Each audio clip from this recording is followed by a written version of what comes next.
advising as teaching. We've had him for a day and a half already, and people are so excited to be here and to hear his stories and his knowledge. He is the executive director of NACADA, which is the National Advisors Association. And he comes with a wealth of knowledge. We were able to go to Savannah in February with a group of people to start on this advising journey. And we now want to bring the entire campus into it. There will be also a NACADA conference in February in Albuquerque, and we plan to send quite a few people to that conference. And you will be coming back either before or after that conference to continue working with us. So, welcome. Thank you. Thank you. I recognize many of you from the past couple of days, but there are also some new faces. So can we go out quickly and just tell me who you are and what you do quickly? I'm Jennifer Nolet, and I'm an academic advisor in the Welcome and Advising Center. Okay. I'm Carrie Gutierrez, I'm the coordinator for the Center for Academic Transitions. Kate Latimer, counselor. Luke Wilson, coordinator for renewable energy programs. I'm John Gorman. I'm the structural designer for the Center for Learning Excellence. George Puga, instructor in criminal justice.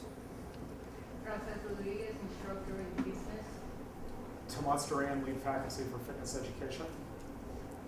Pam Black, grants and contract training director. Nan Keegan, Office of Disability Services. Kathleen Brown, chair of business department. Boris Oseguera, teacher education. Margaret Peters, dean of liberal arts, arts, design, and media.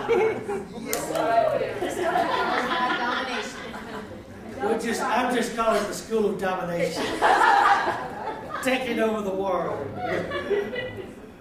Diane Tinter, chair of the School of Arts and Design, and professor of jewelry, metal arts, and history.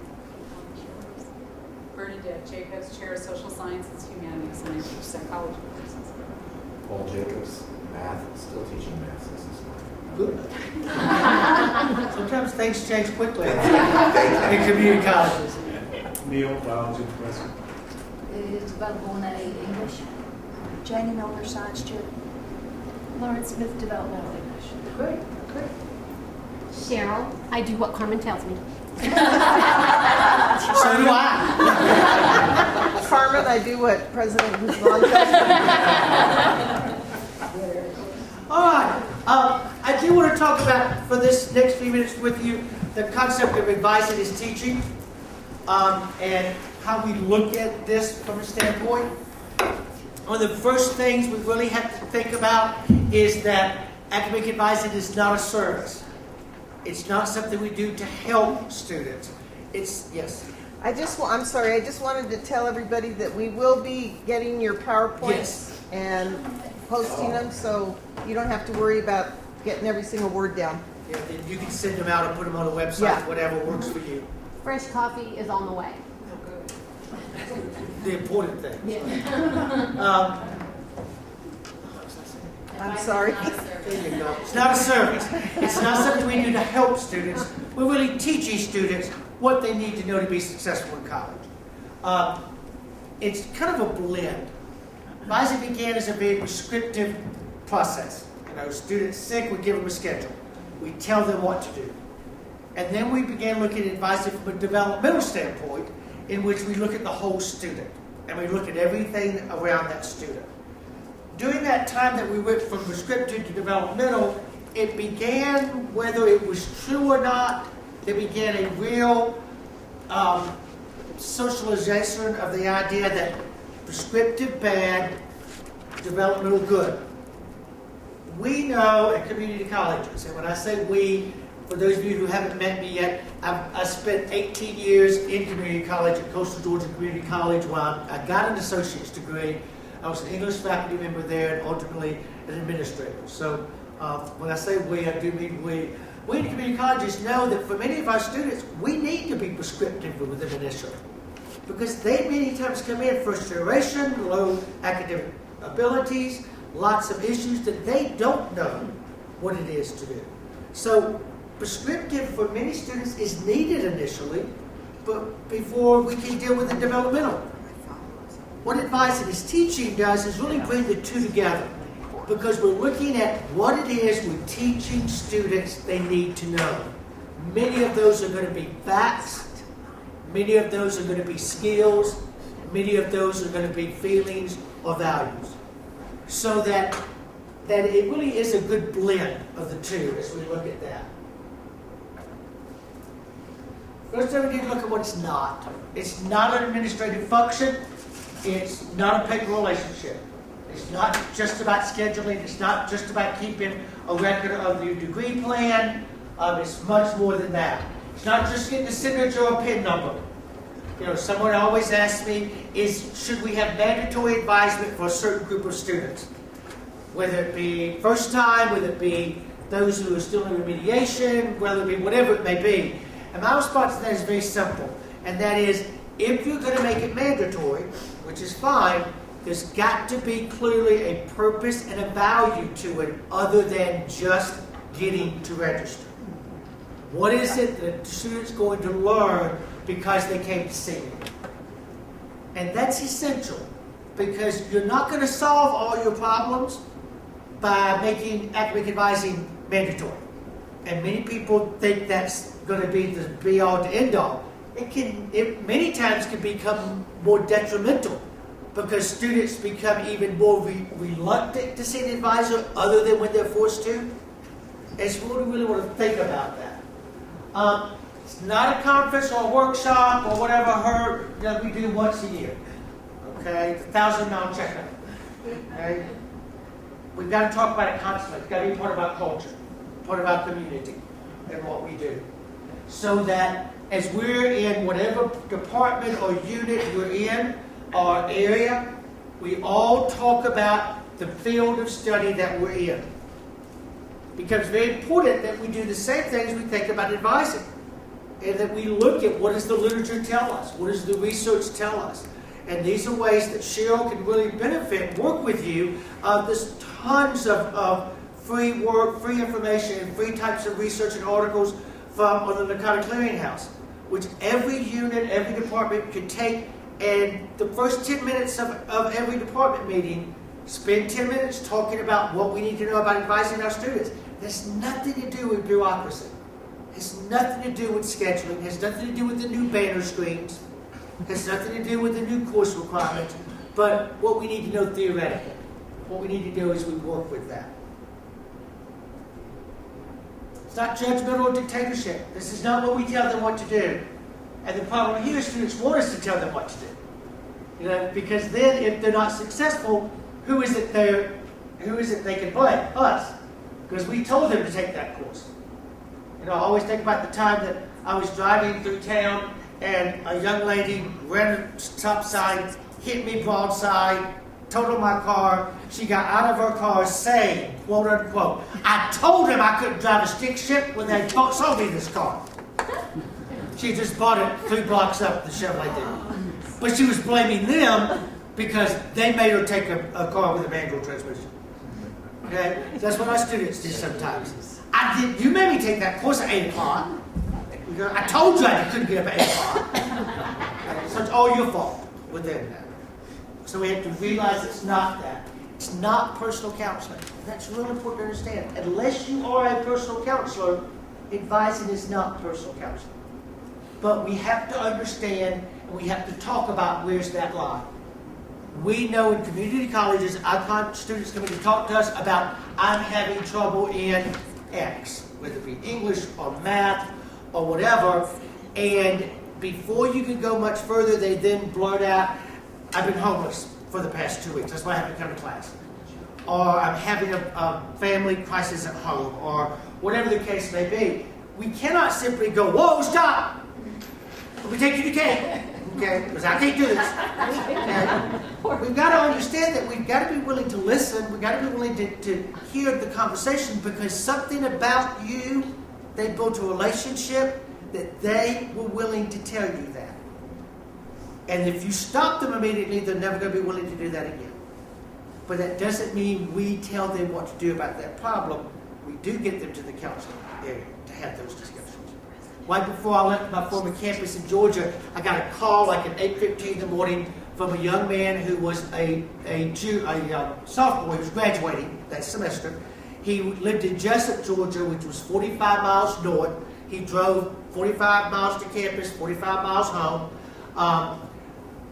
19-year-old, had been a football player in high school, president of student government, everything on track, going to be a lawyer, the whole 9 yards.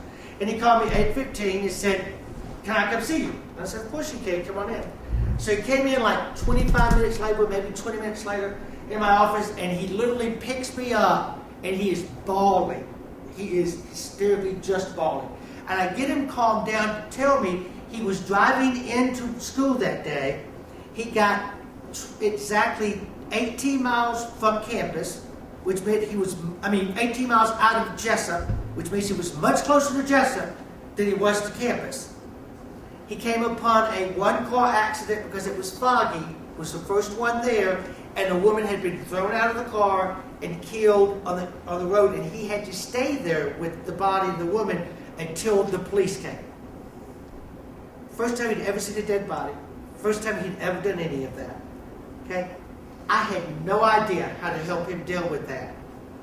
But he felt close enough to me that instead of going home, he drove all the way to campus to come talk to me. Well, I immediately empathized, I immediately got him calmed down, but I immediately got him to the counselor, and then I took him home to his mama where he should have gone to begin with. But the issue is, that student came to see me, but I'm not a counselor. So I knew where the line is. So we need to really think about that, because the thing that scares us, or scared me as a faculty member, and when I was advising, was I'd either tell students something wrong, they wouldn't graduate. I'd tell students something wrong, they wouldn't get their financial aid. Or a student would come in with a personal problem, and I would try to go too far and help them solve it, and I didn't know what I was doing. And because of those three fears, when I first started advising, I was very reluctant to do anything else but scheduling. Because it scared me to do anything else. Scheduling was safe. I can't get in any trouble if I just really take the catalog and show you those three courses and write it down and make sure it's there. Okay? But I get in trouble with all the other pieces. And I was an English teacher. I told the last group, I can't teach a monkey how to write a 5-paragraph essay. Okay? But I didn't know what advising was. So I had to learn that curriculum. I had to learn what I was doing with that and that process. It is not supplementary to the educational system. It is part of your mission of this campus. It is part of the academic mission of any college or university. And that's important to understand, because if anything that's outside the mission, the academic mission of a campus, is not seen as important. It's seen as something we don't have to have in financial crises. It's seen as something that students don't have to really deal with. So we really have to recognize that if advising is going to be important in our culture, it's clearly got to tie to our academic mission of the campus, and it's clearly got to become part of that academic mission within that. Because it's not outside of it, it's part of it within it. It's not something that anyone should do without training. You know, we get the feeling just because we have a college degree we can advise. All right. How many of you remember having a good advisor when you were in school? Okay, 1, 2, 3, maybe 4, and it's kind of up. How many of you remember having a bad advisor when you were in school? How many of you don't remember having an advisor when you were in school? Very good. Okay, all right. So the situation becomes, it's not something just anybody should do or can do. Just because I have a college degree doesn't mean I can advise. And we think that. You know, you were hired because of your expertise in physical education, not because you were an advisor. But then we turned around and said to you after you got here, oh, by the way, you're going to advise 100 students. I'm angry. I'm frustrated. I'm scared because that's not what I was hired to do. I was hired to teach. So we have to recognize that we have to give professional development. Always ask, should all faculty members advise? And my answer is very simple. No. But the very faculty who are not, should not advise, probably should not be teaching. I can't do much about that. Okay? But it's the idea that really not everyone needs to advise. But we've got to recognize that if Margaret's got, you have a card and you took it away, Diane and Bernadette in her department, and Bernadette is a great advisor and works with students well, and Diane isn't, and she really isn't comfortable doing that, then it's perfectly fine to say to Diane, that's fine, you do not need to advise, but she takes on other responsibilities within the chair or within the department that Bernadette might used to do. It may be committee work, it may be governance work, it may be whatever the case may be. So that's why we've got to get down to really defining the role of advisor, whether it be faculty advisors, professor advisors, peer advisors. Because that role is essential, because they're not always the same. They're not always the same. I would never be able to tell a biology major the difference between biology that you do research in plants and biology that you do research in dirt. I don't know. I'd never be able, I'd take them to biology faculty member to have that conversation. So my role may not be working with students, being able to help them see what to do with that concentration they want to go in. Because I'm going to build a partnership with my colleagues to say, let's go over and talk to the biology person.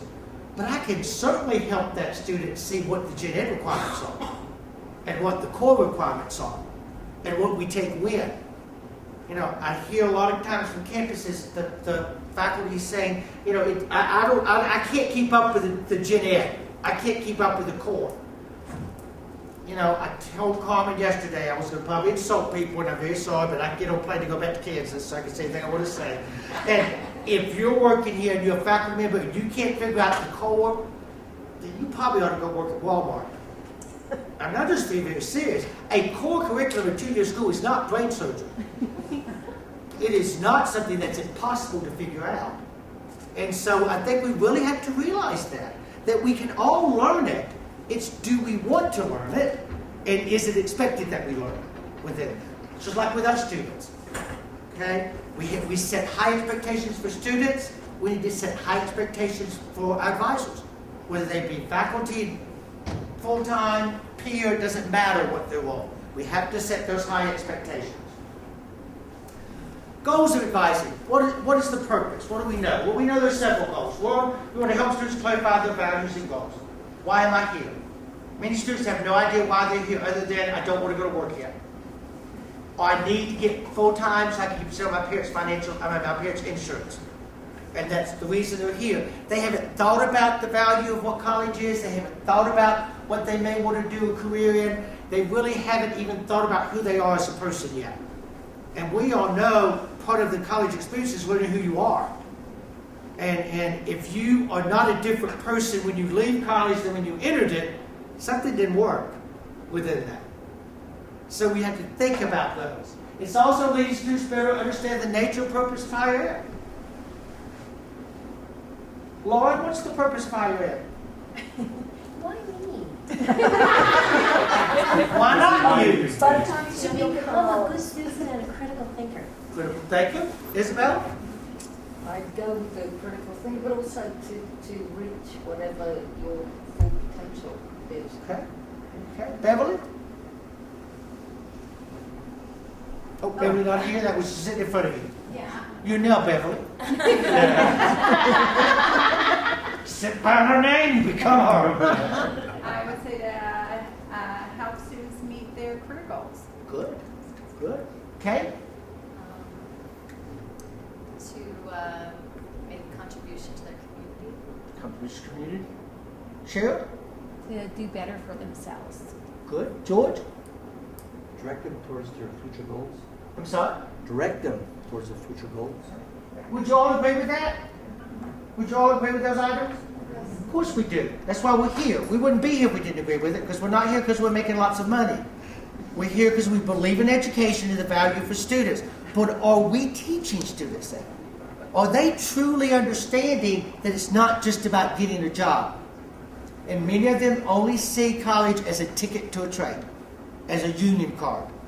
And I've got a whole lot of isolated courses that I take that don't connect to each other, but I got to do it because they're in the catalog until I can get to the stuff I like, which may be whatever it is I want to major in.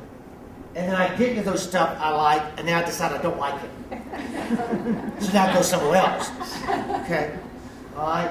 So we have to realize that we have to help students understand the nature. And this is particularly hard at a community college because many of our students come from and go back into every single day communities that don't value higher ed like they're now valuing higher ed.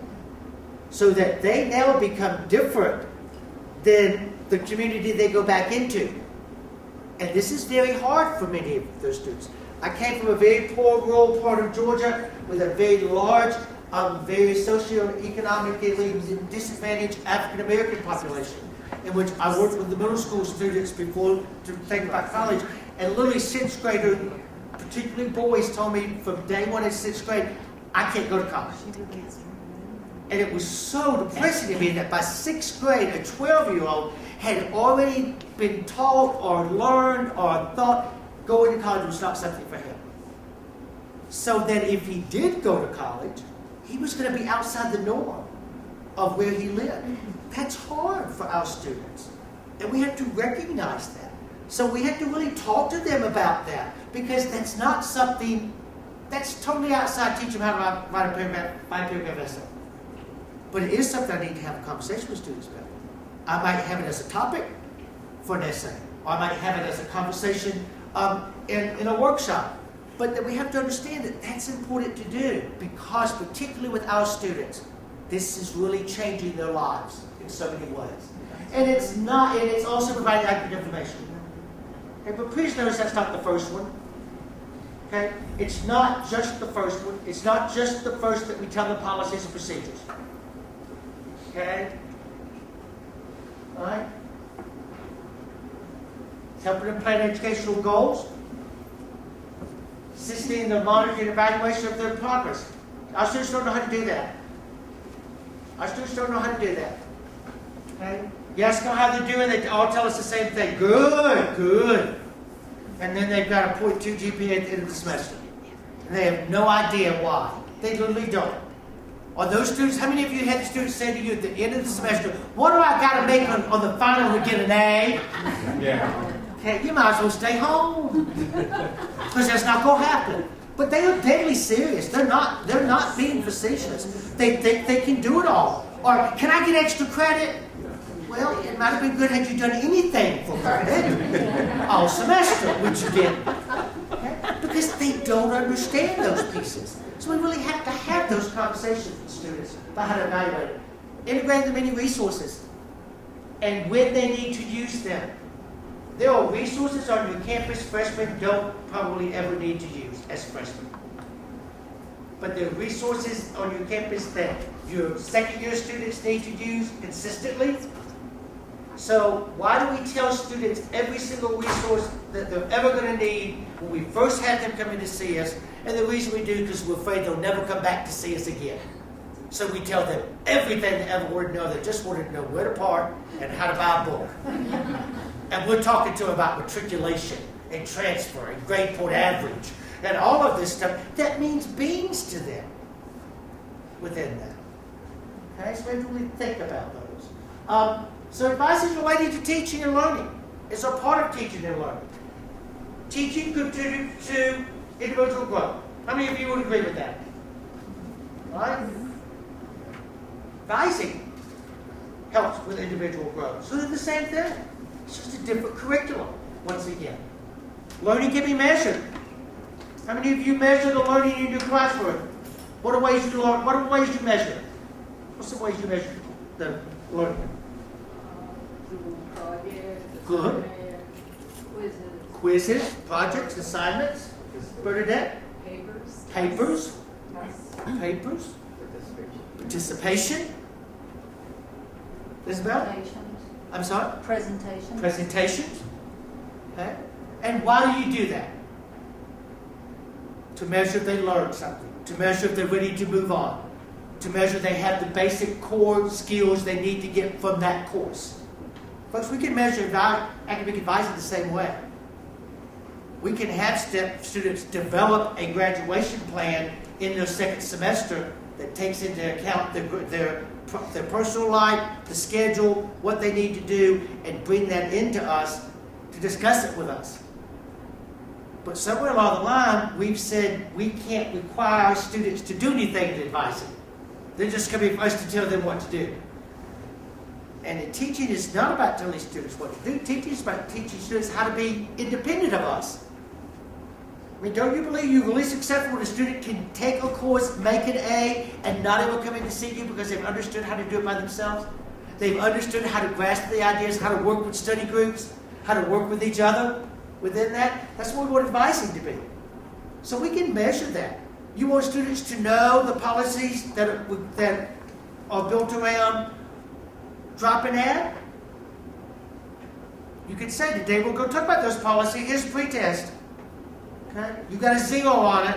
When you leave my office, take a post-test, you got 100 on it. But you leave my office, you still got a 0 on it. You need to come back to my office and then you talk about this some more within that. So there's easy ways, but the idea is we're measuring learning. We have to measure learning if we're in higher education.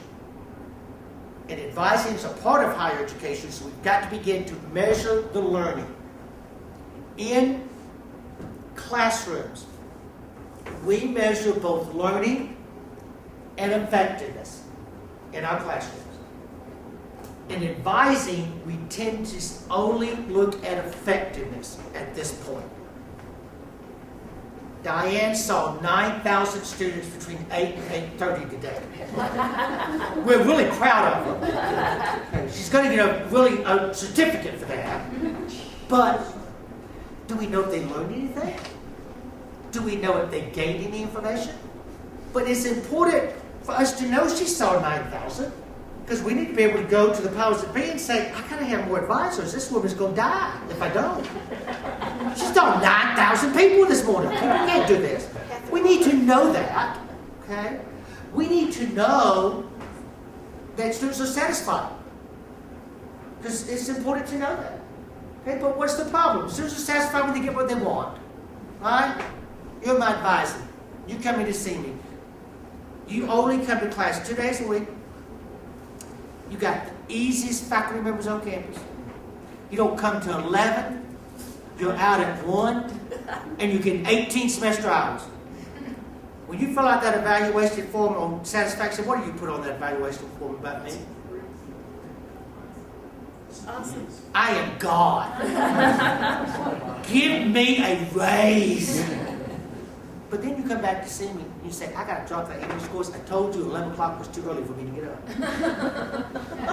And now you have to tell me that now is the day after the last day to drop. You're now going to get an F, and you're probably going to lose your financial aid.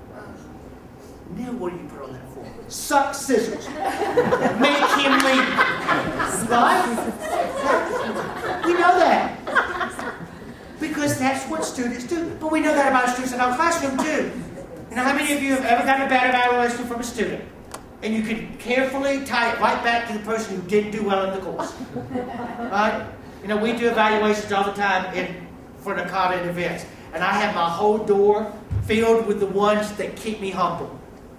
You know, the one that said, put no comments about anything I said, but said nice shoes. The one that said, gave me all 5s, and then our last question is, should this be presented at another type of NACADA event? And the person went, absolutely, it's necessary, but with a different presenter. So we know people do say satisfaction. We do use that to measure, but do we do that in the classroom? Just because a student doesn't like you, do they get an F? Just because a student likes you, do they get an A? No. So it means we've got to find other ways to measure the learning in advising. What did they learn? How do we measure that? What do we have them create? What do we have them take? What do we have them talk about? How do we have them do that? Because if it's educational, if it's teaching and learning, we've got to measure the learning. We can't just measure the behavior of the advisor or the advisee. All right? So it focuses on student growth, ability to hit realistic goals, make connections, that our courses are not individual courses. That I don't leave math and I'm through with math until next Thursday, and I leave English and I'm through with English until next Thursday. And the two never match. They've got to understand why Gen Ed's important. They've got to understand what liberal arts is.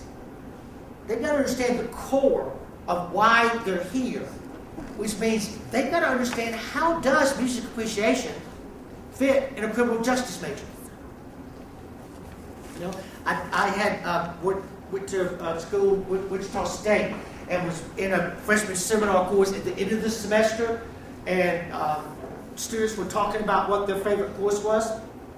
And this guy stood up who was probably 35, 36, big, muscular, gym rat guy. And he said, my favorite course I took this semester I learned the most from was music appreciation. And I said, well, what's your major? And he said, criminal justice. And I said, okay, you got to explain that to me. And he said, my dad was a cop for 40 years on the beat here in Wichita.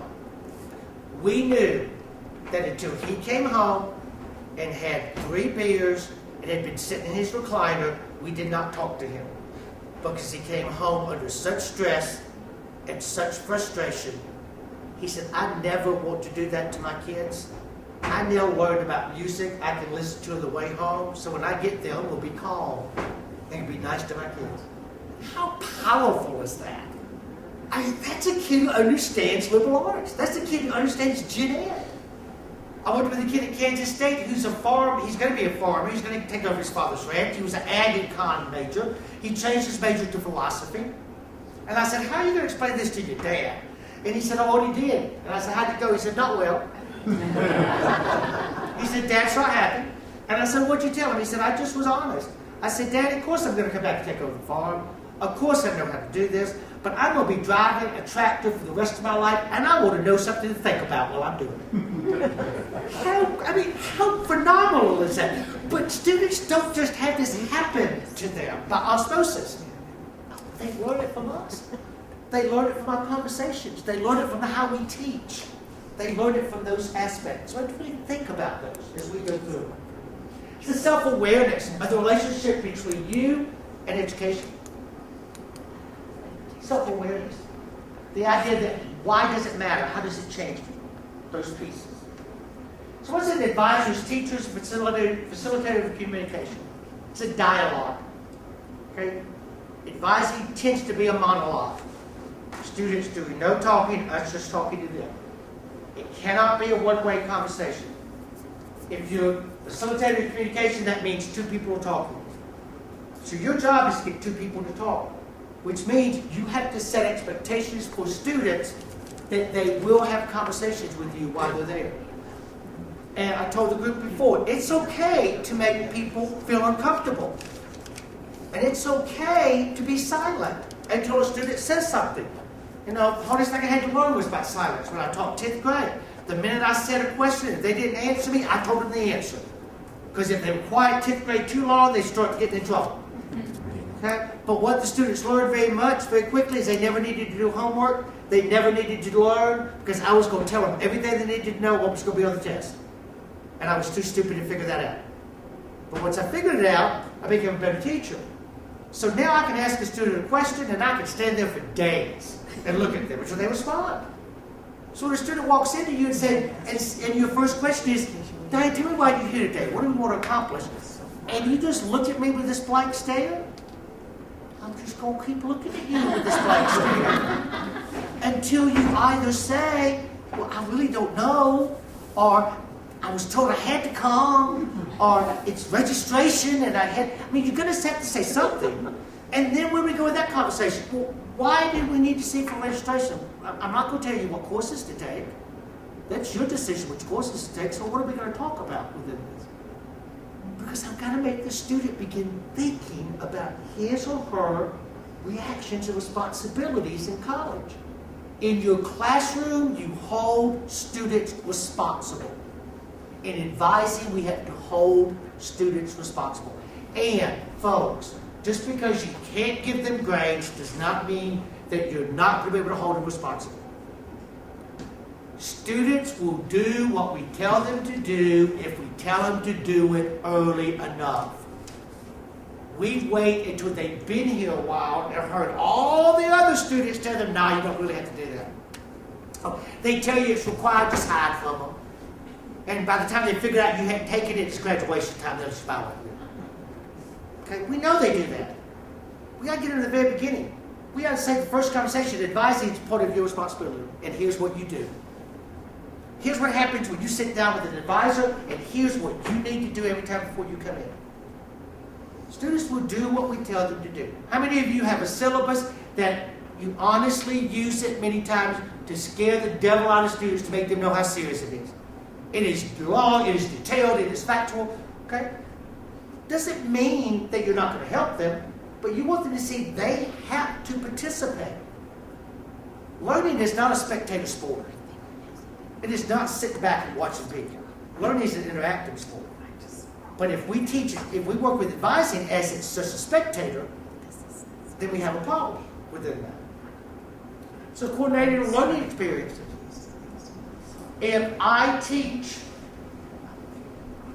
math, and I want my students to be able to use the distributive property in algebra, I'm going to come up with a set of learning experiences to have them do that. It may be doing practice problems, it may be coming to the board, it may be on the computer, it may be, what's on more serious? I want students to know what's required in their major, what their core requirements are, and how to utilize that to be sure they're on track for graduation. That's what I want them to know. That's part of my learning outcome. So what are the learning experiences I'm going to put them through? And they can be very easy. They can be, tell me what's required for your major. Tell me the core courses. And then you sit there until you look it up on the computer or you look it up in the catalog that I've got sitting in front of you.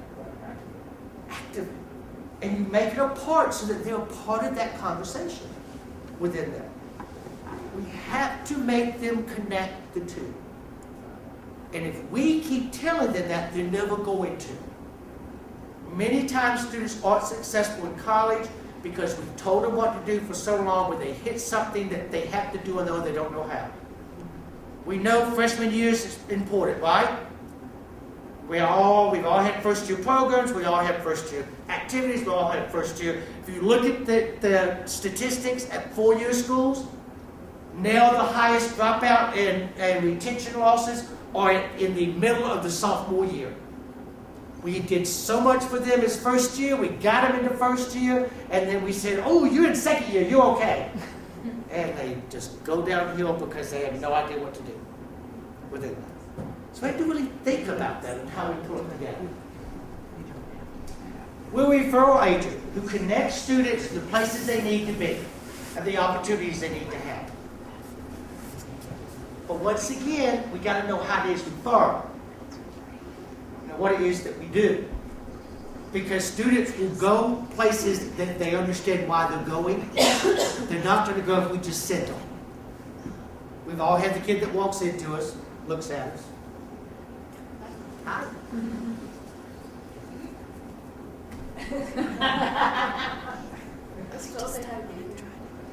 Who told you? My mom. Why'd your mom tell you? She didn't know what to do with the animals. She said something there to like help me. Who'd you talk to here? You're actually the first one. Your door was open, so I just fell into your office. So what do you want to do with that? I know what you mean. Because that's not my job. But let's go find someone that we can work with to help you look at those options. What you normally say is not what you said. What they normally say to us is that lady over there in that building, she's sitting to see me. And men, we never get blamed. It's always that lady. Okay? And we don't know who that lady is. Alright? And I guarantee you that lady told that student what to come ask you and why they were supposed to come see you. But I had no participation in developing that. So if I'm going to refer a student, I got to know how to refer a student. And what that is those students have developed questions that they're going to ask when they get there, and that they're going to report back to me what they found out. Notice what I said. questions they've developed, not questions I developed. Now, does it mean that I just make them sit there and do? I help them develop the questions. I help them. You don't know what your major is. What would you learn in the Career Center? Have them develop those questions. But when they come back to me, I've got to ask them about it. If you keep sending me somewhere and you never ever ask me again what happened when I get there, I promise you I'm never going anywhere else you send me again. Because if you didn't care enough to at least ask me about it the next time you saw me, why would I go somewhere else? And we refer people out of our offices because someone's told us we should. And we all got a little book at the beginning of the year that tells us all the resources. Or it's on the website. So we just keep referring them. So suddenly the students figure out that we really either want them the hell out of our office or we're too stupid to help them. And neither one's true. We thought we were doing a good job by referring them. So we have to recognize referrals an art.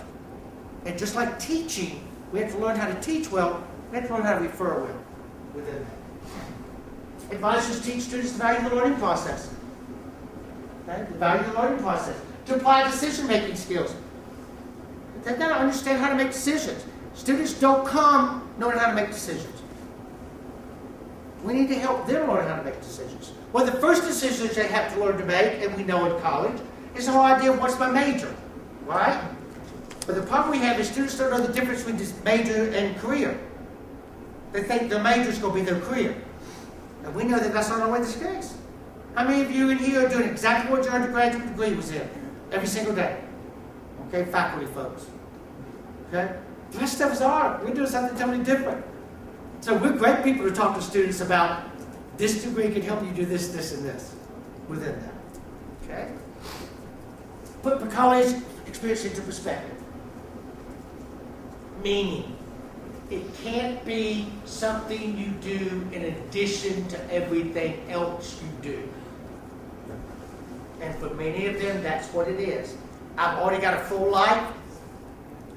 I already have more than I can do. I'm working 80 hours. I'm a single parent, and I'm going to come and take 15 hours every semester. That's not putting education into perspective. Okay, they have to recognize that it may take you longer, or you may have to figure out what to give up, but you can't just pile college on top of a full schedule already. We either have to remove things from somewhere, and they think they can. You know, oh, I can't give up my job. Well, could you go part-time? Well, but that would mean I couldn't pay for something. Well, let's talk about what you couldn't pay for. You know, let me see. You've got 4 cell phones sitting on the desk right here. I bet you only need one of those. Okay? But we have to have those conversations with them. And you're going to say, oh, that's not my job. That's their business. Folks, our job is to help students understand what it is they need to do to be successful. And if they don't understand that, they're not going to be with it. Set priorities and evaluate events. It's hard to set priorities. And our students have to learn how to set them. And they don't understand how to set them. Okay? Especially if they're first generation, especially if they're low income, especially if they're academically unprepared. Because many times they're not coming from households that have understood how to set priorities. And then we're talking to them about set priorities, and they don't even know what that's Greek to them. Okay, so we need to talk about what priorities are, and what events are, and how do we put those together and work with those. Develop thinking and learning skills. We want students to learn and to think. We do not want them just to regurgitate to us what we told them. Make informed choices. Okay, I want to be a nurse because I've heard they make good money. Is that an informed choice? So how many of you hear that every day? I want to be a computer information technologist because I can work anywhere in the world. Not with an associate degree, you can't. Right? That's not an informed choice. So we need to be sure they're making their choices by informed nature and what those are. Those are all within the kind of core values. Then our core values we set that say what advisors' values and their core to what they do should be, and this is what our membership developed. So if we're looking at advising, whether we're professional, faculty, whatever, that's our role. Now the key becomes, at your campus, figuring out what the role is for the different types of advisors. Because your professional advisors in the Welcome Center, the Success Center, the CAT Center, the Bowl Center, whatever these centers are, they may have one set of these values that they're responsible for, and faculty may have another within that. Or it may be a partnership. I may work with Margaret because I'm a history teacher, and I'm dealing with a student who wants to be an English major, because we know at community colleges we have concentrations, we don't have majors. So there's no reason I can't work with an English major because I'm a history person, because I can read the catalog, I can figure out the core curriculum, the gen ed. That's not hard. But then that student says, well, you know, I really want to think about doing some research into Walt Whitman. And as an English history teacher, I don't know who Walt Whitman is. I think that's Candy. Okay? So I'm going to make a partnership with her, and every time I have a question about English for my students, I'm going to send them to her, I'm going to bring them to her, I'm going to call them. So I build partnerships. We're not saying everyone has to know everything. We build partnerships. I'm not expected as a history teacher to know everything that an English major needs to know when they're transferring to University of New Mexico. I can't help them figure out what they might do for a thesis later on. Right? So I'm going to have that conversation. But that also means that you as an English teacher probably don't need to be held responsible for every single crazy, minute, bureaucratic policy and regulation at this campus that changes every time somebody breathes. Right? Okay? So as a professional advisor, that's my curriculum. So I add that. So when Margaret has a student, she can't remember, okay, yesterday this counted here, but now it doesn't count there, and somebody told me financial aid died. I don't know what to do. So she's going to call me, because I know the answer to that. It's building partnerships. It's building relationships. It's realizing advising is a campus-wide activity. It's not just what they do in the Student Success Welcome Center. It is not just what they do in the CAT Center. It's what every one of you do across campus. And I don't care whether you're assigned advisees or not. Every person on this campus has to understand the value of advising. So if I'm walking across campus and I run into a landscape person and I'm really upset, and he says, what's wrong? And I'm failing history. He should not sit down and give me an advisory relationship, but he should be able to tell me who I need to go talk to work with them. You know, we're the best advisor I have on my former campus. Where's the landscape guy? Glenn, never forget him in my life. You saw Glenn every morning at 7 o'clock. You'd say, Glenn, how you doing? Wait till 5 o'clock. He'd be right on walking. That was his answer every morning. But I could look out my window any time of the day and see Glenn coming across campus in his golf cart with a number of students or parents in the back of that, bringing them to my office. Because they'd see him and ask a question, and he'd say, I don't know it, but I know Charlie does. Come on, well, I'll bring you to him. So we got to make sure that everyone understands the value. Not that they advise, but they understand the value of it. They understand why to see and advise. As a faculty member, I need to be able to explain to students every time why they need to see the advisor, even though they may not be my advisor. But that means we all have to be on the same page. The culture of this campus has to become students' success. And it has to become, we are here to work as a team for students to be successful, and we all have to be on the same page in order for students to truly be successful. You're not going to continue to raise graduation rates. You're not going to continue to raise retention rates if your students are not successful because you're still working in little isolated towers. You know, a lot of campuses still have brick walls between academic affairs and everybody else, and sometimes there's a barbed wire fence on the top of it. Okay? Well, we've got to tear those walls down. We've got to tear our silos down. Okay? Because you can't work together if you're in silos. If I have to climb a 40-foot ladder, I'm not going to come talk to you. But if I have to walk right across and I can see you, I'm going to come talk to you. We've got to get rid of silos. How many of you want students to work with other students? How many of you want students to learn from other students? How many of you want students to work in teams? If we can't do it, how are we going to tell them to do it? If we're not modeling that by working in an advising team that has faculty, professionals, staff, administrators then how do we expect our students to work in teams? How can we stand in front of them and say the value of working with partners when we're not doing it? It's essential that, I say all the time, advisors should have to have a tape recorder on their desk, and they should tape record everything they say to students, and then they should have to do everything they told the students to do. Because we tell students to do really good things, and we tell them we give them really great advice on how to become a better student that we need to take and how to become a better advisor, or how to become a better educator, or whatever the case may be. So we're going to have to think about that. We know Chickering's 7 vectors. I'm not going to go through those in detail, but we know the 7 vectors. The thing we have to understand about Chickering or Maslow is students come at different levels. Maslow hierarchy of needs, much like Chickering, students can't self-actualize until they have food, shelter, growth, food. A lot of times students can't talk about the future until they get 12 hours on the schedule that they know they're going to be on their parents' signature. They can't even think about the future. So let's give them 12 hours. Let's make sure they know they have that, and then we can have those conversations. But some students come in and they want to talk about the world. They want to talk about their dreams, their passions. And until they've been able to have that conversation, they can't even think about which courses to take. So to realize that students come in at different levels. All of you that teach recognize that students come into your classroom by the 3rd day, you know those students who are going to do well. Right? You can tell that. And you can tell those students who need to come live with you and they're still going to repeat the course. Right? Okay? We have those students who walk in for advising and they have their life planned out. They really know what they're doing.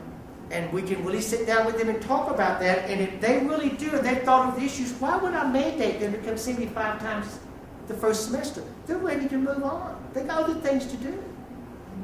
But when the student comes in who has no idea what to do, they just walked in the building, okay? We may make them come see us 5 times a semester. So mandatory is based on what students, where they are in the progression. We do that superbly in the classroom. Every one of you that are teaching the classroom do a great job of looking at where your students are and where they need to be and how we're going to get them there. We're going to do the same thing. We're just taking the very same things that make you excellent faculty and applying it to advising. That's all you're doing with a different curriculum. Think of every strategy you've ever used in the classroom that when that class was over, you went, yes, I did a good job. You ever had that feeling? It just clicked. Everything went well that day.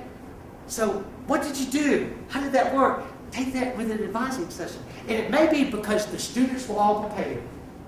That's what made it so great. So what that really tells you is I got to start forcing my advisees to be prepared. It's okay to say, I'm real glad you're here. This is really good. But I want you to go home and I want you to do these 3 things for me and come back and see me tomorrow. Because I can't help you until you've done those 3 things. And I'm going to go to Carmen and complain because I stood in line for an hour to see you. And then, you stood in line to see me, and then I wouldn't talk to you, is what you're going to tell Carmen. Okay? And Carmen's going to say, I said, so we got that. Let's go back and talk about it. So we've got to make sure we're all on the same page. We've got to make sure administration's on the same page. It's not just faculty, it's not just teachers, it's not just advising. We've got to all be on the same page, which means we've all got to have the conversation. What is student success? What's student success? Personal, professional growth. Good. What's student success?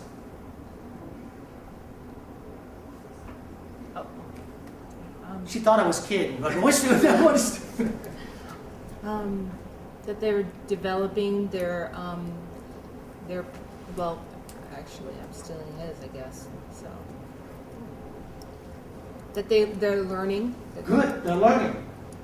Pierre? I would say that they're learning who they are. Learning who they are. What would you say student success is, Francis? Accomplishments. Accomplishments. Clarifying and realizing their dreams. Good. Janie? I think they're getting better at evaluating your options. Good. Very good. Bernadette? Self-awareness. Good. Proactive. Proactive. Self-directed. Self-directed. Laura? Able to taking the steps Good. on the path. Good. Isabel? reaching their potential. That's Reaching their potential. Would any of you disagree with anything people said? But do we all know that that is the culture of success here?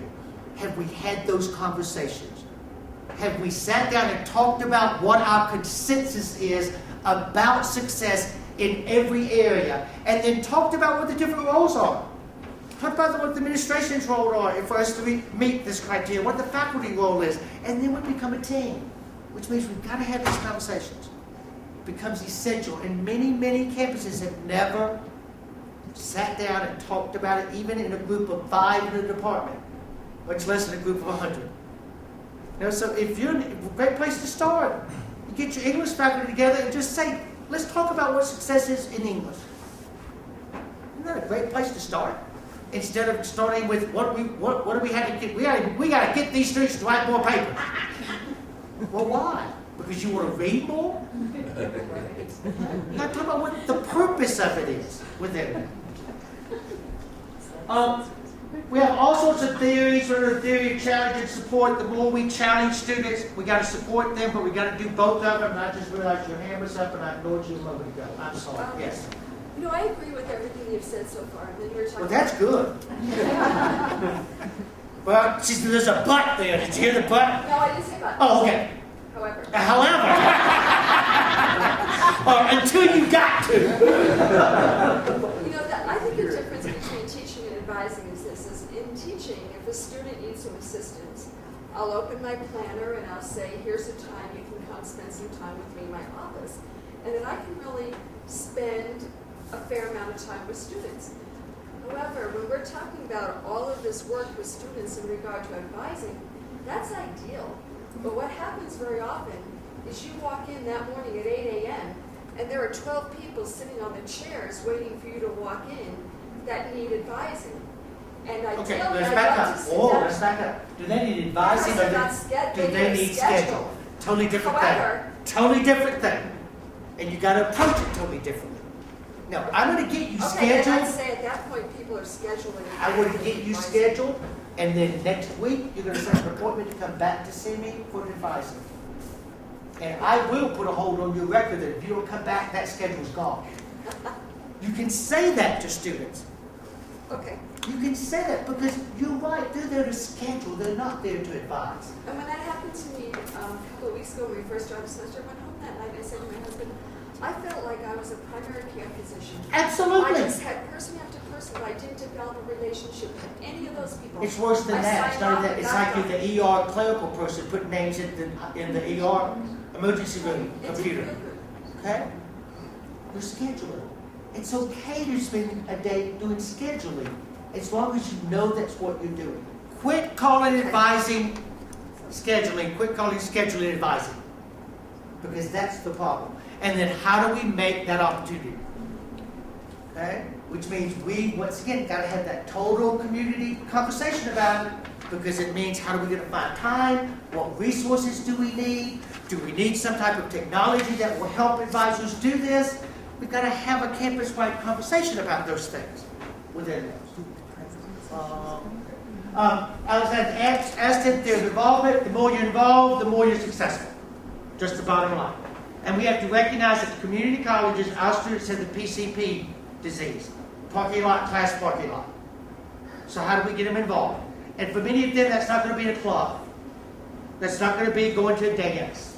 That's not going to be whatever. It's going to be involvement with a study group in class, or involvement with an advising group, or involvement in whatever the case may be. The involvement may be totally academic, but I'm building relationships through that.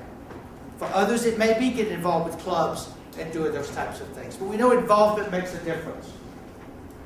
Schlossberg talks about the theory of mattering. How many of your students know they matter? How many of your students graduate knowing they matter and know why they matter? We have to help students determine why they matter. Schlossberg's work is phenomenal in thinking about students don't understand why they matter and why college is a part of that mattering. Why do you matter? It's a sense of belonging to something. Sense of belonging. Why do you matter? Connection. connection. Jamie? I'm known as the burr under the saddle. I'm What? the troublemaker. I'm the burr under the saddle. What's that mean? It means I'm always the one in trouble because I'll say, Good. what? Good. I think it's the... No, I'm not saying that bad at all. No, I'm not saying it's bad. What are you mad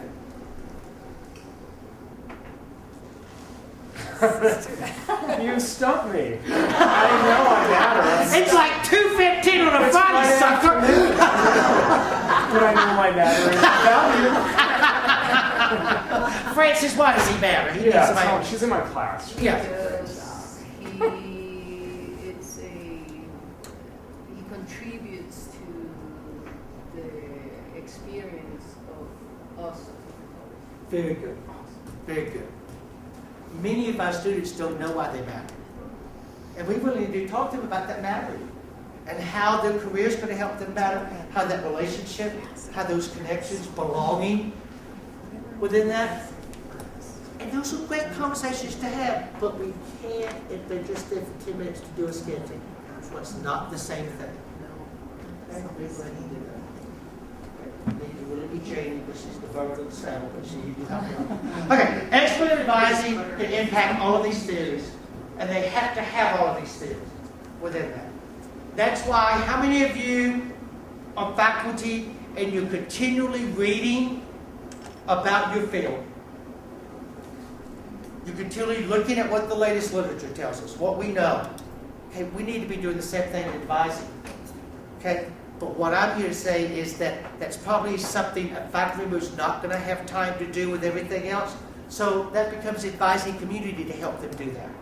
So that becomes Cheryl's job to help find some of that literature and research, and Kate's job and Pierre's job to then share with faculty in a conversation in a professional development opportunity.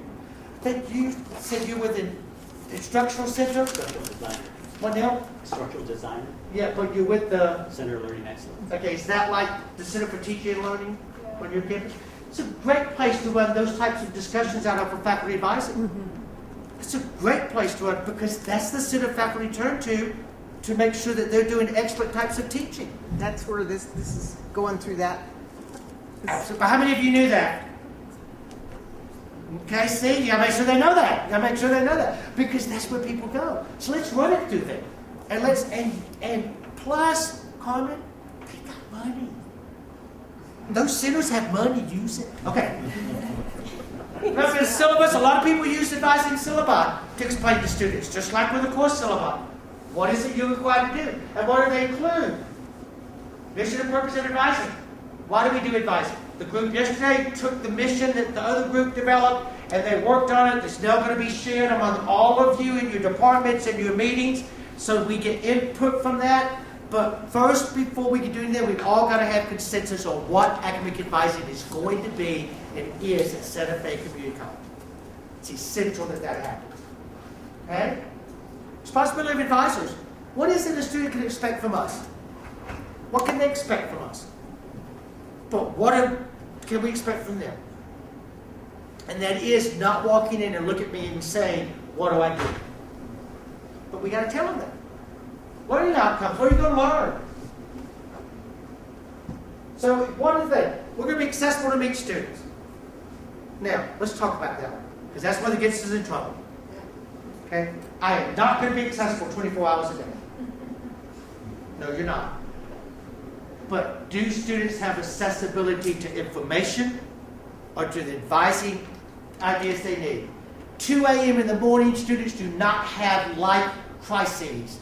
They have, can I drop math tomorrow and still not have an F on my record? So do you have a frequently asked question page on your website?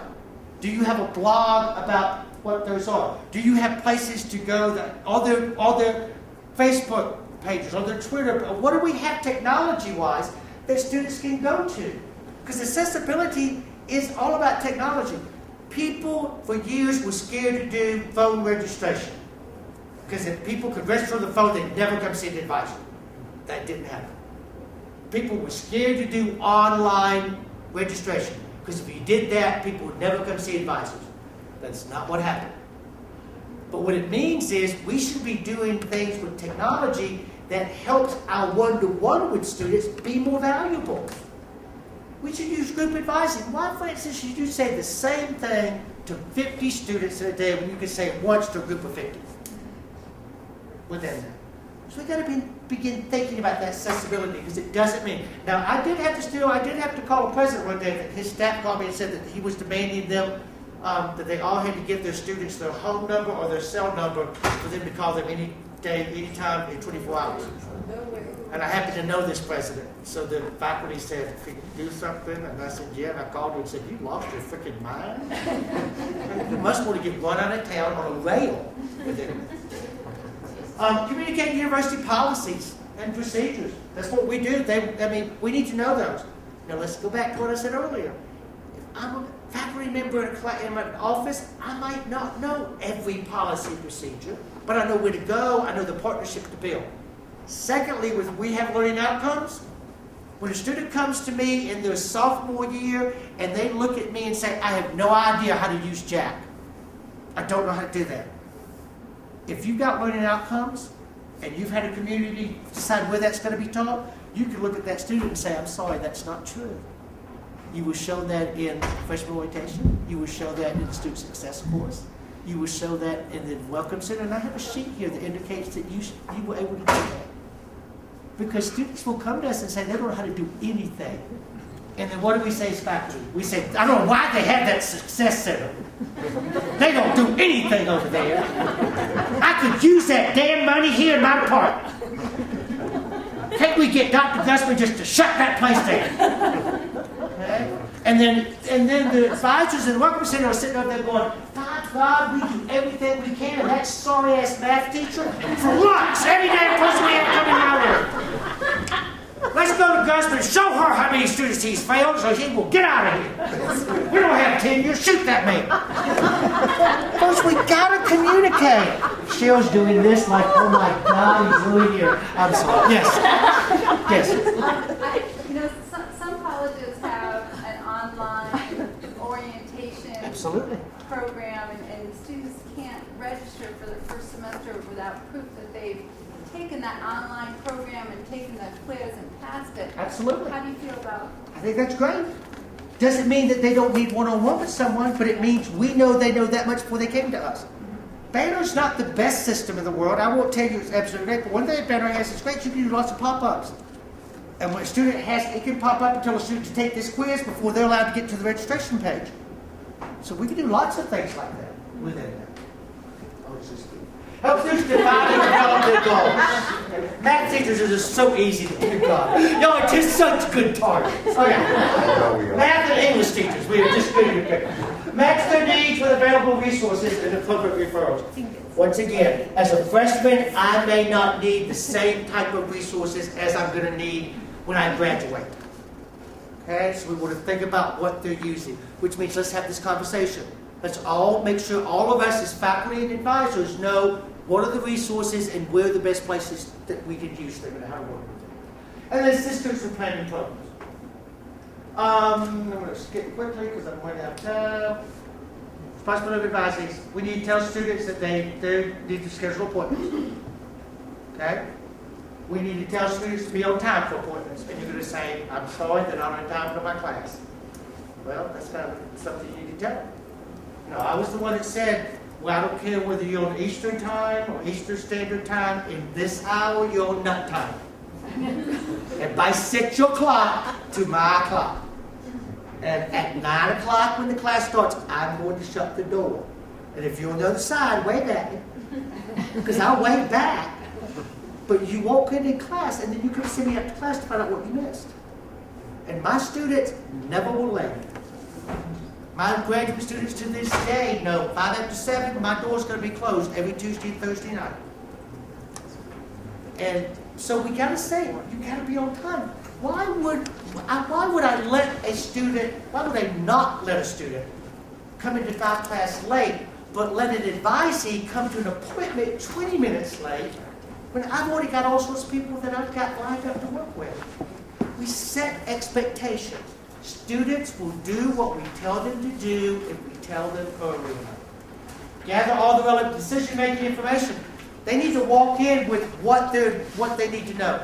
I want to decide between which humanities course to take for my gen ed requirement. So I need to walk in with what the options are, and I need to sit down with my faculty members and say, here are the things I could take. I've got a real interest in this, I've got a real interest in that, but somebody told me this would really be good, but they come in with questions and ideas. And you say to them, that's your job. How many of you say to your students, come to class prepared? Okay? Then why would you say that to advisors? Come to class prepared. Clarify personal goals. Become knowledgeable about what you need to know. Going back to, we got to look at roles and responsibilities.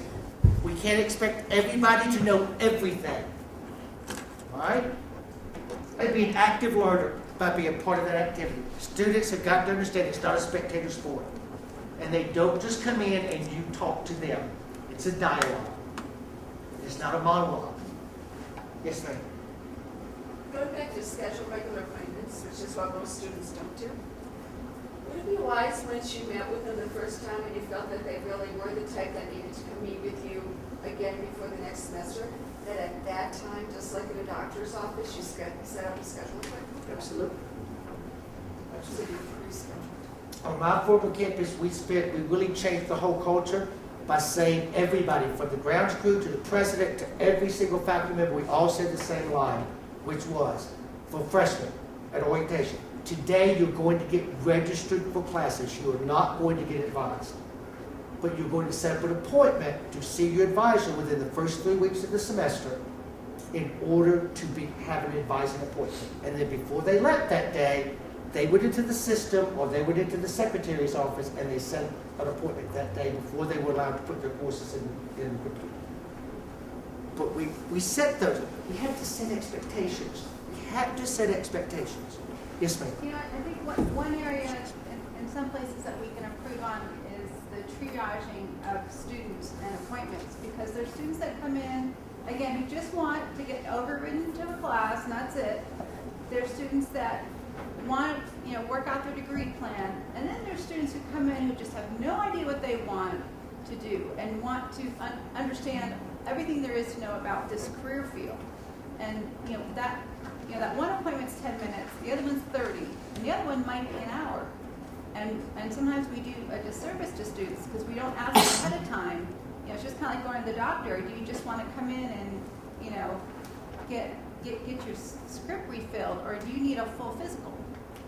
It's just like I read an article by a physician that said he knew the worst question you could ever ask was, as he had finished giving the physical and finished giving the patient everything, that the minute he put his hand on the door and said, is there anything else, then the patient came out with what he was really there for. Have you had that with students? You've been with them, you've worked on it. You say, that's great, is there anything else? And then they just blurt out, I'm bankrupt, or I've lost my car, or whatever, and then we had to figure out what to do within that. You're very right. Many campuses, and I know y'all got beginning, I think, Cheryl, if I'm not wrong, really trying to work on some strong peer advising processes. Right. Fox Valley Technical College in Wisconsin has an excellent program. Dana Zahorik is the person who put it together, and they use their peer advisors for that triage.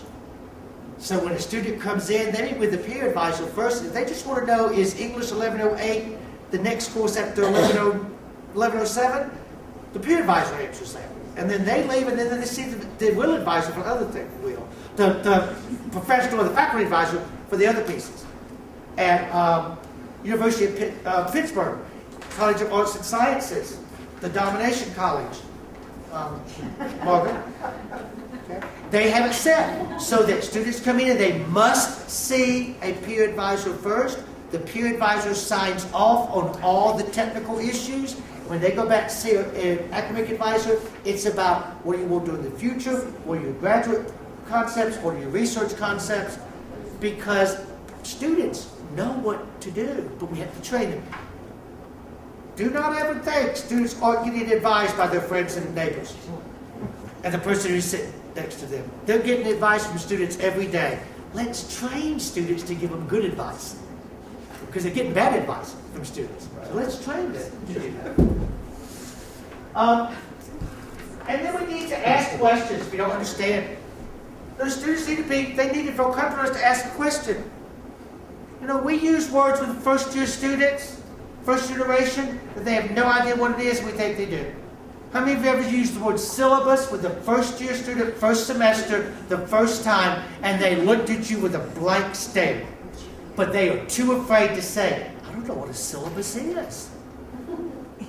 Because everybody's supposed to know that. You know, I'm in math course. I'm the only person who doesn't understand associative property. But I'm the oldest in my biology class.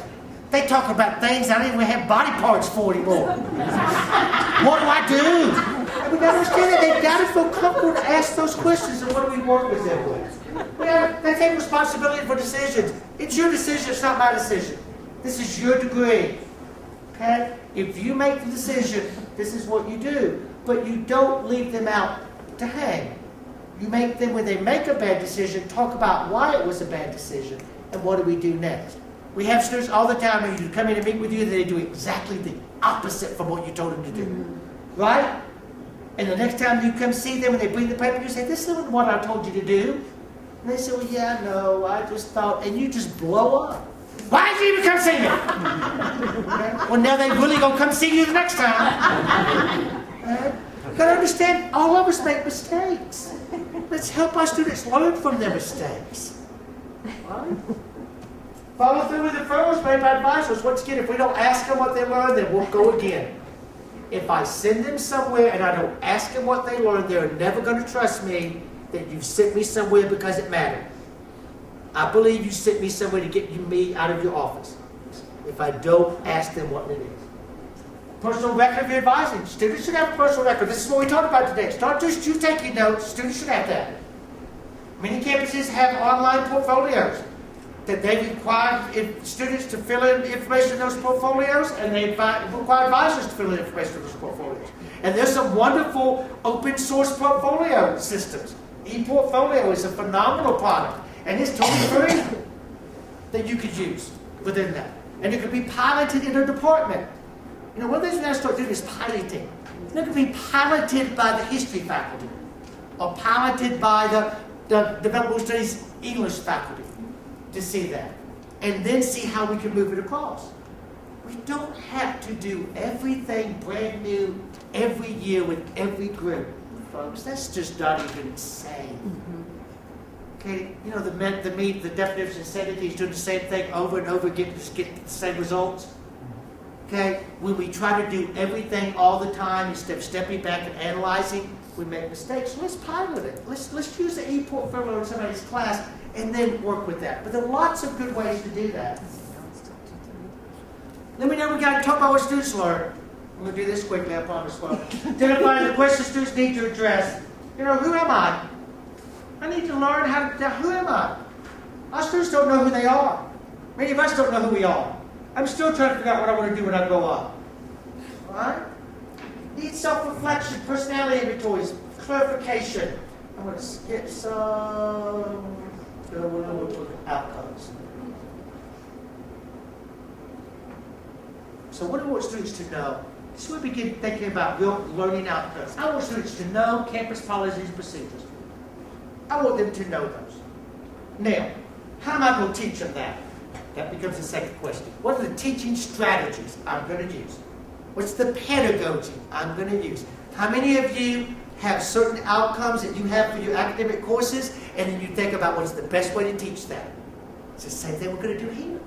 And then what's the best way to measure, do they know that? You know, this is a great place to do a pre-test, post-test. They come in, you talk about certain policies, procedures, you give them a pre-test coming in, they know nothing.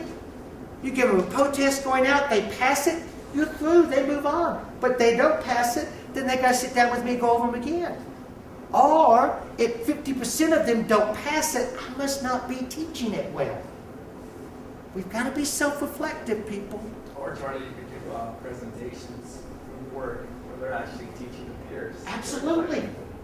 Absolutely. Yes? Do you think, though, if that's the approach you're going to take, where every time they come in, you're going to give them a pre-test and a post-test? I'm not saying every time. I'm saying maybe for the factual outcomes, those are sometimes the easiest. People often saying, you know what, I know this is going to happen. Yes, I get that. Not every time. Variety of pedagogy, variety of learning, of assessment. We got to have multiple assessments. Right? Every good assessment person would tell you got to have multiple ways of assessing. You might have a satisfaction, you might have a pre-test, you might have something that they deliver for you. So you look at multiple ways. Okay? What do students need to be able to do? They need to be able to demonstrate the characteristics of a prepared advising, which means they need to know what they are. Okay? They need to navigate the registration system. They need to know how to use JAC. And if they don't know about that if they don't know how to do that in their last year of their sophomore year, something's wrong. And it may be what's wrong is they're just telling you they don't know how because it's easier to get you to do it for them. But you have no way to prove that if you haven't set learning outcomes and said, this is what we're going to teach them in the first 0 to 15 hours. This is what we teach them in the 15 to 30. And then when I get them at 45 hours, they know how to use JAC. And when they don't, then we have to work with them to say, yes, you do. Now let's go back, or we can do some remediation. But many times we keep doing things over and over for students because they've learned if they are pitiful enough, we'll do it for them. Okay? I say all the time, advisors should be forced to go to Al-Anon because we are enablers. We want our students to be successful. That's why we're here. So we need to understand. Select appropriate courses. Conduct a major career search. We talked about that a lot today. There's a difference between a career and a major. Okay? And then what do we want them to value, appreciate? Nature and purpose of higher ed. Now, the thing to understand is each set of outcomes become more difficult to measure. No outcomes are very simple to measure. That's what we may use. Lots of pre-test, post-test. Easy to measure. The do ones are a little more difficult to measure. When I taught English, I could measure subject verb agreement easily by giving them 17 questions and you choose the correct verb. They made 100 good. But I want to be able to use that to write a paper. And they'd write a paper and say he don't 9,000 times. Which meant it didn't mean that they knew it, they could use it. So they had to write a paper. But the bottom of the day, I wanted them to love language. I wanted them to love the beauty of conversation, the beauty of writing. I might not be able to measure that in my developmental studies English course. But somewhere along the line in the English curriculum, we do need to measure that. So these will be hard to measure. Who's the meanest person in this room? Okay, Francis. Right? You have a job. You have a job. When y'all start creating and looking very seriously at your value appreciation, the minute that, what's your name? The minute that she says, how are we going to measure that? Slap her. Okay? Because if you only choose outcomes you can measure, there you go, Francis. If you only choose outcomes you can measure easily, your outcomes are never going to be truly what you want students to get. Do you only want them to know how to use JAC? I mean, I thought they were kidding yesterday when the outcome was know how to use JAC. The skills developed by educational curriculum. You know, we don't have a core curriculum because we just mean we want people to take all of these. There's a reason we want students to do that. Right?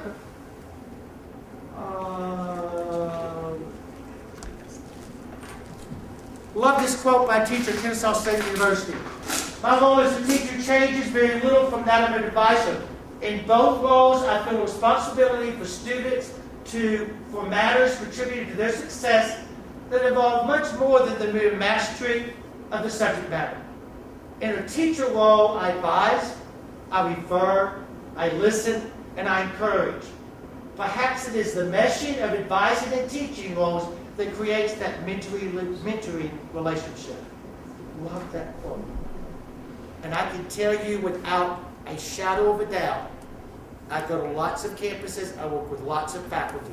I've always had faculty say to me later, I became a better teacher because of what I learned to become a better advisor. And I know I did. I know I became a much better teacher as I became a much better advisor within that. So we have to really think about that.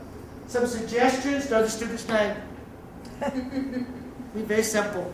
You know, it's easier in the South. You know, we can say, hey, darling, hey, how you doing? Hey, honey, how's your mama? Keep going. Because they think we know who you are. No easier, right? In Texas, like it does, but that's easier to do. New Mexico might be hard. Be enthusiastic. You know, it's encouraging. If the student walks in your room and you say, God, what do you want?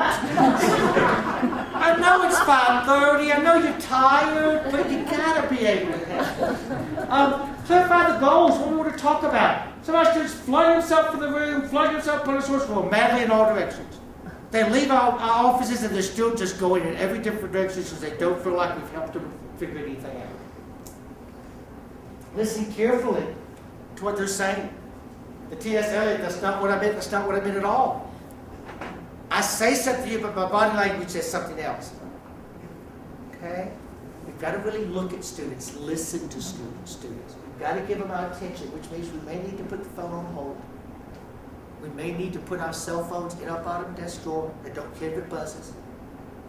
We may need to turn our email off. Because we need to give them our attention. They deserve that attention, folks. They've chosen to come to this institution. They did not choose to go to University of Mexico. They did not choose to go to another community college in this state. They chose to come here. We morally and ethically owe them our attention. And so that's important to do. Individual. Every man I meet is in some way my superior, and then I can learn from him. Some of the best things I learned about how students are successful are from students themselves. Listening to them. Some of the best teaching strategies I learned from students telling me if you would just do it this way, I could learn it better within that. So we got to listen to them. Students need to confirm their worth, affirm listening to them. The deepest principle of human nature is to crave to be appreciated. We all want to be appreciated, guys. Do your students feel appreciated within that? Allow silence to occur. Deliberating is not delayed. It's okay to have silence. Be willing to practice self-disclosure, which promotes trust, and is he who persists, the journeys will increase. I had real problems in math in college. Even I took double stage math. God, I avoided getting a degree that had to have research. I mean, students want to, they think we're perfect. I'm serious, guys. They see Dr. Nutt, and they think that man must be the smartest person in the world. We need to be honest with them. Okay? I did not get a doctorate until I was 40 years old. I did not get it because I didn't think I was smart enough. I was an English teacher, but writing a dissertation scared the devil out of me. I chose a master's program purposely that did not have a thesis because I was so frightened of it. And I remember walking across my college campus. I'd been there 4 years, and there was two faculty walking toward me who were the stupidest people in the world. And they both had doctorate for their man. I thought, by God, if they can get what I can get. And I applied that day. Okay? But that's a great thing to say to your students. That I didn't do something because I was scared. That's a great thing to say to them. I used to go with freshmen who were scared of taking the test, and I always took the math test with them, sitting beside them so they could see literally that I would be in developmental studies math every course, every semester. Okay? But it made them feel better. It made them understand that we're all the same. They think we're perfect.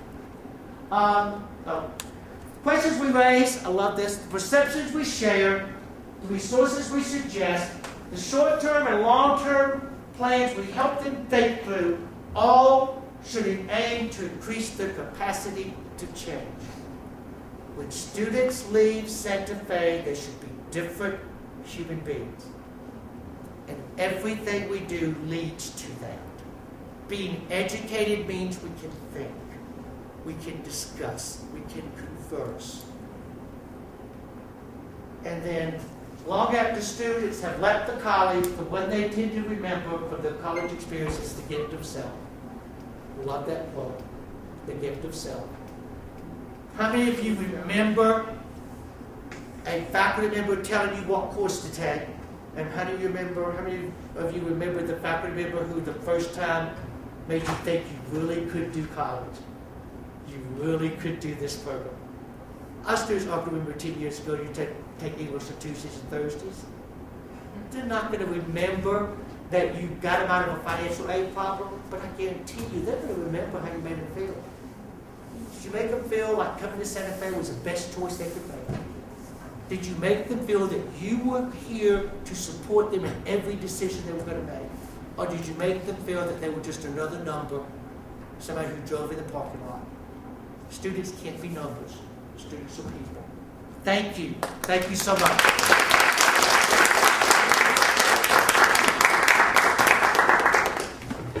Thank you, Dr. Nutt. Thank you. Well, and I want to thank so many faculty coming and listening to Charlie, and staff, because I know this is a Friday afternoon. I can't wait for the weekend myself. But I have known Charlie for years, and I think his message is so pure and so touching to all of us who chose teaching, because we love kids and because we love kids and care about our community and our culture and our future. We stay in this profession. And so I'm very happy that Dr. Gonzalez was able to get Dr. Nutt and Cheryl also to get him to come and visit us for a day and a half. He's going to be in Albuquerque, and so I want everyone to get your colleagues to go listen to him, and maybe we can steal him from his trip a little bit. And I want you to know that I really look forward to this year. I think this year is going to be wonderful for all of us. I think we have done the hard work, but all of us have seen that the reorganizing is really working well for the students. It's worked for the faculty. The deans are a little exhausted, but they'll get over it. And all of us are wanting to work hard because there's lots of students depending on us. So, Dr. Nutt, again, thank you so much for coming to Santa Fe Community College. And all I've heard is how great you are and how much people have enjoyed having you visit. So let's give them one more hand.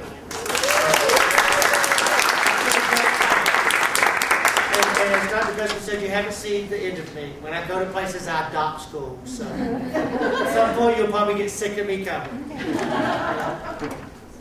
Thank you. Thank you. Have a great weekend. I think Carmen wants to say evaluations. Please fill out your evaluations. Thank you. Thank you all for coming. This is a great presentation on a Friday.